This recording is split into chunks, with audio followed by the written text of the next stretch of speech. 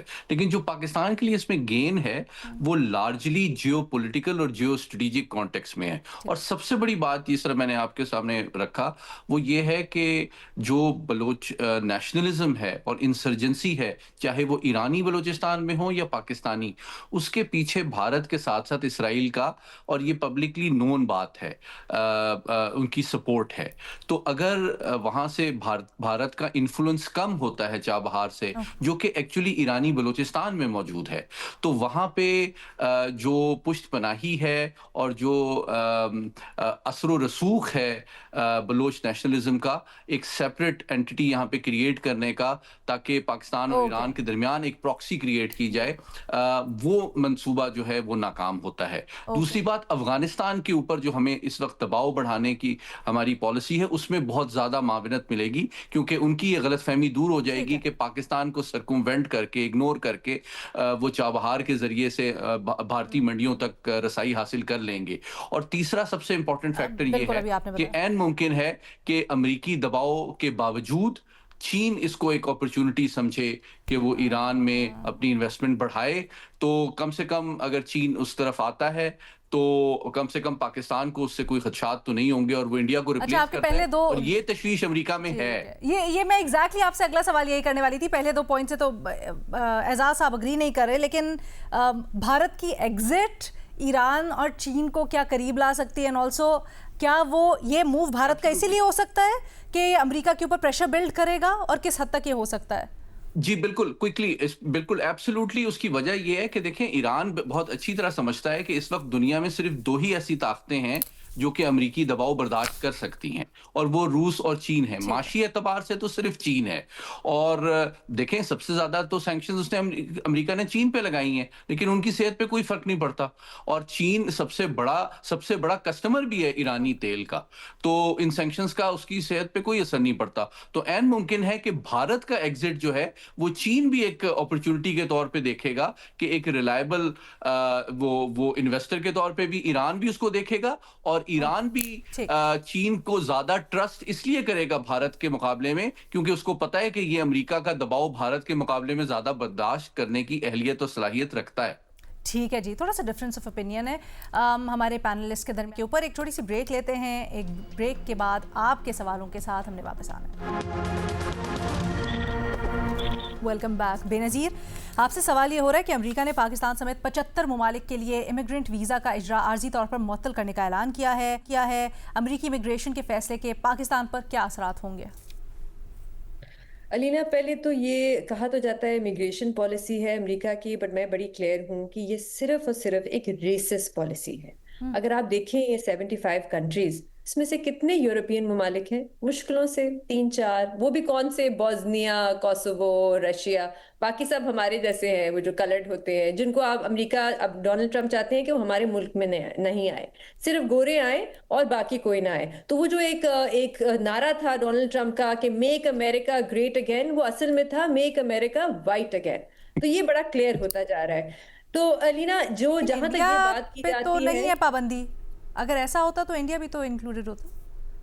بالکل علینا, بہت سے ممالک ہیں جو نہیں ہیں, لیکن کوئی سائنٹیفک بیسس نہیں ہے, کوئی ڈیٹا نہیں ہے جس کے بیسس پہ آپ نے ان ممالک کا فیصلہ کیا کہ ان کو ڈالنا ہے. ضروری نہیں ہے کہ سارے جو کلرڈ ممالک ہیں ان کو آپ اس لسٹ میں شامل کریں. ایک چیز میں کلیئر ضرور کرنا چاہوں گی, کیونکہ کہا جا رہا تھا کہ صرف جو امیگرنٹ ویزاز ہیں ان پہ یہ پابندی جو ہے وہ لگائی جا رہی ہے. امیگرنٹ ویزا مطلب اگر آپ باہر جا کے امریکہ میں پاسپورٹ لینا چاہیں یا گرین کارڈ لینا چاہیں, وہاں پہ رہنا چاہیں. لیکن اے پی کی ایسوسیٹڈ پریس کی اس پہ رپورٹ آئی جس میں انہوں نے بتایا کہ اسی ہفتے سارے جو کاؤنسلیٹس اور ایمبیسیز ہیں امریکہ کی دنیا میں, ان کو بھی یہ بھی ہدایت بھیجی گئی کہ نان امیگرنٹ ویزاز پہ بھی آپ سختی کریں. نان امیگرنٹ ویزاز کیا ہوتے ہیں؟ Tourist visas, student visas, business visas. اور سختی کیسے کریں کہ اب آپ زیادہ سخت سوال پوچھیں ان کی تعلیم کے بارے میں, ان کی صحت کے بارے میں, اور صرف انگلش میں پوچھیں. کیسے ہوتا ہے نا, ایمبیسی میں آپ جاتے ہیں تو کوئی سوال پوچھیں تو وہ کہتے ہیں چلے ہم ٹرانسلیٹر لے آتے ہیں اگر آپ کو سمجھ نہیں آ رہی. اب وہ کہتے ہیں نہیں, آپ ان سے صرف انگلش میں یہ سوال پوچھیں گے. ایک اور چیز علینا, کیونکہ یہ کہا جا رہا تھا, یہ بہانہ بنایا جا رہا تھا کہ یہ جو امیگرینٹس ہیں یہ ہم پہ بوجھ بنتے ہیں, ہمارے ملک میں آتے ہیں, پبلک ویلفیئر فنڈز لیتے ہیں. لینا, اس پہ ایک بڑی تفصیل سے پچھلے سال رپورٹ آئی تھی جس نے بتایا کہ سب سے زیادہ پبلک فنڈز امریکہ کی جو حکومت سے لیتے ہیں وہ امریکن بورن نیٹو امریکنز ہوتے ہیں. وہ یہ نہیں ہوتے, امیگرینٹس نہیں ہوتے, وہ وہی ہوتے ہیں جو امریکہ میں پیدا ہوتے ہیں. وہ سب سے زیادہ فنڈز استعمال کرتے ہیں. تو صرف اس پالیسی کا ایک ہی مقصد ہے اور وہ ہے خوف پھیلانا امیگرینٹس پہ. اور پاکستان سے جو لوگ جا رہے ہیں, جو کیونکہ ہم بہت زیادہ ریمیٹنسز پہ بھی ڈیپینڈ کرتے ہیں, ان کے لیے اور مشکل ہوگا.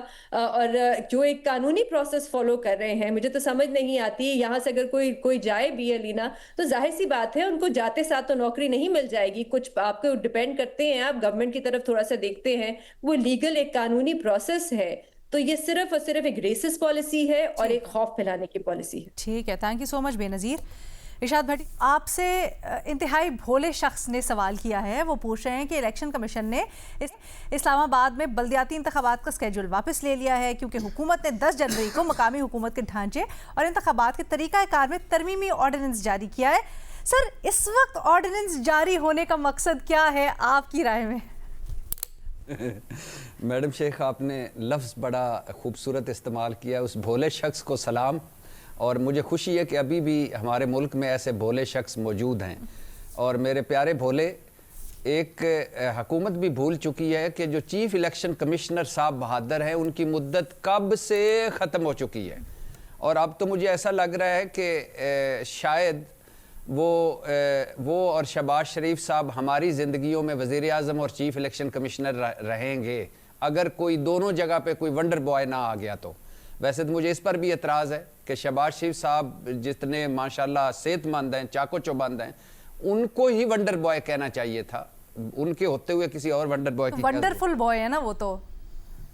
ہاں, ونڈرفل بوائے. میڈم شیخ, 2 ملک آپس میں 2.25 ارب انسان آپس میں حالت جنگ میں تھے, اور سحری کے وقت میرا شہباز, یہ دکھ نہیں آپ کا جاتا ویسے, نہیں جاتا. فون رکھ کے تو سوئمنگ فرما رہے تھے, اور پھر ساتھ ساتھ فون پہ بھی نظر تھی. ڈونٹ بی جیلس بھٹی صاحب, مقصد بتا دیں آپ ہمارے سلمان شاہ بھولے صاحب کو.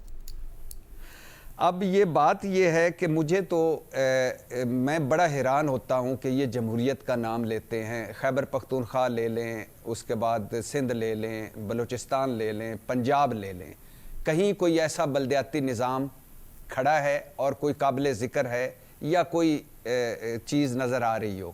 اور کسی بھی جمہوریت کی کہا جاتا ہے کہ یہ بلدیاتی الیکشنز ہوتے ہیں اور بلدیاتی نظام ہوتا ہے. اسلام آباد چوتھی مرتبہ ملتوی ہوا ہے, اور میں بھولے آدمی کو کہوں گا کہ اب تو انہوں نے آدھا تیتر آدھا بٹیری کر دیا ہے, پتہ نہیں کیا کر دیا ہے, کہ 3 حلقے اور 3 ٹاؤن کارپوریشنز ہوں گی, 3 میئر ہوں گے, 6 نائب میئر ہوں گے, میٹروپولیٹن کارپوریشن نظام ختم ہو گیا ہے, اور 20-25 لاکھ کی اسلام آباد میں کہ میں صرف اس جو میئرز اور ہوں گے ان 3 حلقوں میں 3 ٹاؤن کارپوریشنز میں 4 خواتین ہوں گی صرف.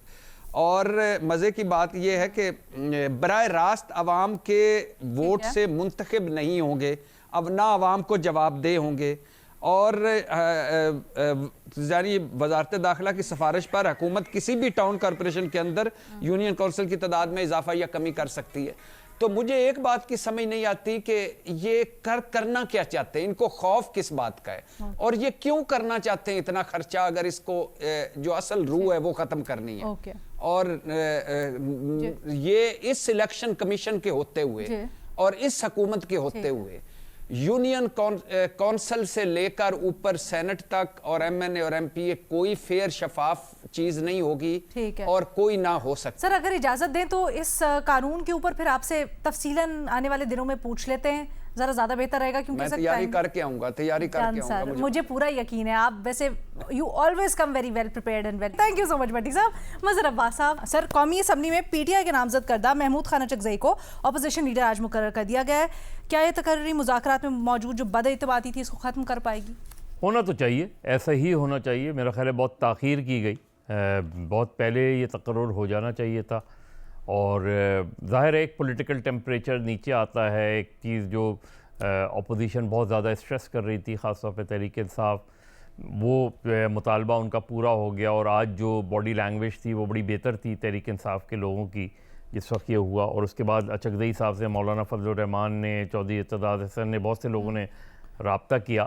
اور میرا خیال ہے اب اچکزئی صاحب یہ ابھی جو پچھلی وہ بات کر رہے تھے, تو یہ جو چیف الیکشن کمشنر کا ایشو ہے یہ بھی اب ریزالو ہونے کی طرف جا سکتا ہے, کیونکہ اب لیڈر آف دی اپوزیشن کا تقرر ہو گیا ہے. تو پرائم منسٹر اور لیڈر آف دی اپوزیشن میں نئے چیف الیکشن کمشنر, اور ظاہر اپوزیشن بھی اس پہ اسٹریس کرے گی کہ ان کے ناموں پر اب تبادلہ خیال شروع ہو سکتا ہے, کیونکہ بہرحال اس وقت تک کے لیے تقرر ہے ان کا جب تک نئے الیکشن کمشنر نہیں آئے. اور اب چونکہ لیڈر آف دی اپوزیشن آ گئے ہیں, تو میرا خیال ہے اچکزئی صاحب ایک بہت سیزنڈ پولیٹیشین ہے. خود مسلم لیگ نون کے جو سربراہ ہیں نواز شریف, ان سے بھی ان کے تعلقات بہت بہتر ہیں. تو میرا خیال ہے اچکزئی صاحب اب کیا رول پلے کرتے ہیں, لیکن ڈیفینیٹلی اس تقرری سے اور آگے اگر بات چیت چلتی ہے تو اس سے پولیٹیکل ٹیمپریچر نیچے آنے میں اور کسی نہ کسی طریقے سے کسی نہ کسی لیول پہ مذاکرات کی ابتدا ہو سکتی ہے. بہت شکریہ مظہر عباس صاحب. آگے بڑھتے ہیں. جیت صاحب, آپ سے پوچھا جا رہا ہے, گیلپ پاکستان کی نئی رپورٹ آئی ہے جس کے مطابق پاکستان میں تعلیم کا دار و مدار بڑی حد تک گھریلو آمدن پہ ہے. غریب گھرانوں خاص طور پر دیہی علاقوں کی خواتین کو تعلیم میں سب سے زیادہ نقصان اٹھانا پڑا ہے. آمدن بڑھنے سے شرح خواندگی بہتر ہو سکتی ہے. سوال یہ ہو رہا ہے کیا پاکستان میں تعلیم امیروں تک محدود ہو گئی ہے؟ علینا بہت بہت شکریہ. علینا, سب سے پہلے تو گیلپ نے بڑے ہی اہم موضوع کے اوپر یہ سروے کیا ہے, اور گیلپ کو مبارکباد دی جانی چاہیے کہ اس موضوع کو انہوں نے چنا. معاملہ یہ ہے کہ پاکستان میں 3 طرح کی تعلیم براڈلی دی جاتی ہے. ایک مدرسہ کی تعلیم دی جاتی ہے جو عام طور پہ زیادہ تر غریب لوگ اس میں جاتے ہیں, مدرسے میں اپنے بچوں کو چھوڑ دیتے ہیں, اور چونکہ وہاں پر بورڈنگ لاجنگ کا کوئی سسٹم موجود نہیں ہے, پیسے نہیں دینے پڑتے, تو ڈپینڈ جو سب سے غریب طبقہ ہے وہ جو تعلیم بچوں کو دلوانا چاہتا ہے وہ کہتا ہے میں مدرسے کی تعلیم دلواؤں. دوسری جو تعلیم جو اس سے بہتر تصور کی جاتی ہے وہ سرکاری اداروں میں تعلیم دی جاتی ہے, کہ سرکاری اسکولوں اور کالجز میں چونکہ فیسیں بڑی کم ہوتی ہیں, ان کو مد نظر رکھ کر, اپنی جیب کو مد نظر رکھ کر لوگ ادھر کا رخ کرتے ہیں. لیکن ہم نے دیکھا کہ اوور دا ایئرز پاکستان جو اپنا سرکاری نظام تعلیم ہے اس کو بہتر نہیں کر سکا، ریفارم نہیں کر سکا، جو جدید مارکیٹ کے تقاضے ہیں ان کے اوپر نہیں لا سکا، سرکاری جو تعلیمی ادارے ہیں نئے بن نہیں سکے، وہاں پر جو ٹیچرز ہیں وہ جدید تعلیم سے آراستہ نہیں ہیں، اور ٹیچرز کی کمی بھی ہے، کئی جگہوں پر بعض صوبوں میں گھوسٹ سکولز اور گھوسٹ ٹیچرز کی باتیں بھی آپ اور میں سنتے ہیں، تو وہاں پر فیس تو کم ہوتی ہے لیکن معیار تعلیم اتنا اچھا نہیں ہوا۔ جی سر۔ تیسرا جو تعلیمی نظام ہے وہ پاکستان میں نجی تعلیمی نظام ہے، پرائیویٹ ادارے کھلے ہوئے ہیں، جو جتنے پیسے افورڈ کر سکتا ہے اس طرح کے اسکول میں، کالج میں، یونیورسٹی میں اپنے بچے کو بھیجتا ہے، اور جتنے جسے کہتے ہیں نا جتنا گڑ ڈالیں اتنا ہی میٹھا، جتنے پیسے آپ کے پاس ہیں اتنے ہی زیادہ اچھے اسکول میں اپنے بچے کو داخل کراتے ہیں اور جدید تقاضوں سے ہم آہنگ تعلیم دلواتے ہیں۔ تو نتیجہ کیا نکلتا ہے کہ مارکیٹ میں 3 طرح کے بچے آتے ہیں، ایک وہ جو ہائیلی کوالیفائیڈ ہیں، پرائیویٹ اعلیٰ ترین پرائیویٹ اداروں سے آئے ہیں، دوسرے وہ جو سرکاری اداروں سے ہیں، اور تیسرے وہ جو مدرسہ تعلیم لے کر آئے ہیں۔